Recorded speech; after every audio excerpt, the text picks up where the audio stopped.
Maximina Bulawan versus Emerson Aquende.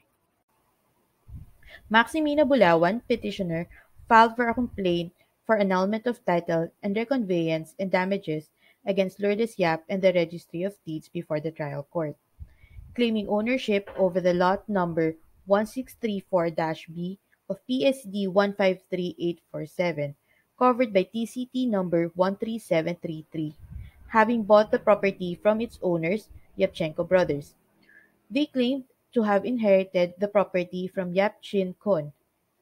Bulawan alleged that Yap claimed ownership of the same property and caused the issuance of TCT number 40292 in Yap's name. On November 26, 1996, the trial court ruled in favor of Bulawan. Yap appealed. However, on July 20, 2001, the Court of Appeals dismissed Yap's appeal. On February 7, 2002, the trial court's November 26, 1996 decision became final and executory per entry of judgment dated July 20, 2001. On July 19, 2002, the trial court issued a writ of execution. In a letter dated July 24, 2002, the Register of Deeds notified Aquende of the trial court's writ of execution and requested TCT number 467 so a lien may be annotated on the title. Aquende questioned the trial court's writ of execution against his property on July 25, 2002. He claimed that he was unaware of any actions regarding his property because he had not received neither summons nor notification and has no lispidence was inscribed on the title. Given that the writ of execution would have an adverse effect on his property, Aquende filed a third-party claim arguing that he is not bound by the trial court's November 26, 1996 decision in the civil case number 9040 because he was not a party to that case. However, according to the clerk of court's response, the filing of the third-party claim is not appropriate because the sheriff did not levy upon or confiscate Aquende's property. Furthermore, the sheriff did not have possession of the property and there would be no sale pursuant to the writ of execution.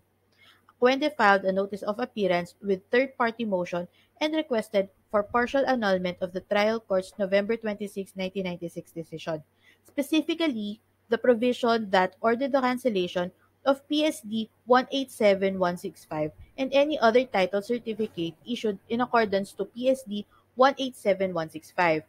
Aquende also filed a supplemental motion in which he stated that he was not party in the civil case number 9040 and that only parties are bound by the decision.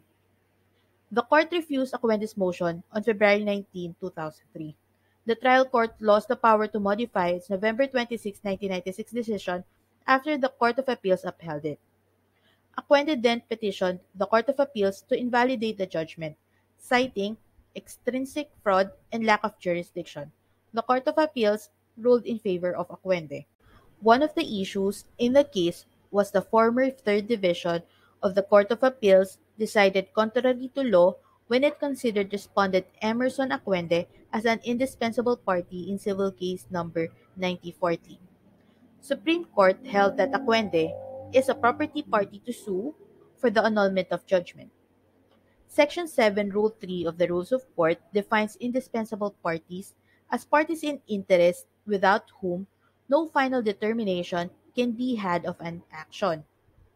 An indispensable party is one whose interest will be affected by the rules of court action in the litigation. As such, they must be joined either as plaintiffs or as defendants. During the proceedings before the trial court, the answers of Yap and the Register of Deeds should have prompted the trial court to inquire further whether there were other indispensable parties who were not impleaded. The trial court should have taken initiative to implead Aquende as defendant or to order Bulawan to do so as mandated under Section 11, Rule 3 of the Rules of Court. The burden to implead or to order the impleading of indispensable parties is placed in Bulawan and on the trial court respectively. However, even if Aquende was not an indispensable party, he could still file a petition for the annulment of judgment. we have consistently held that a person need not be a party to the judgment sought to be annulled.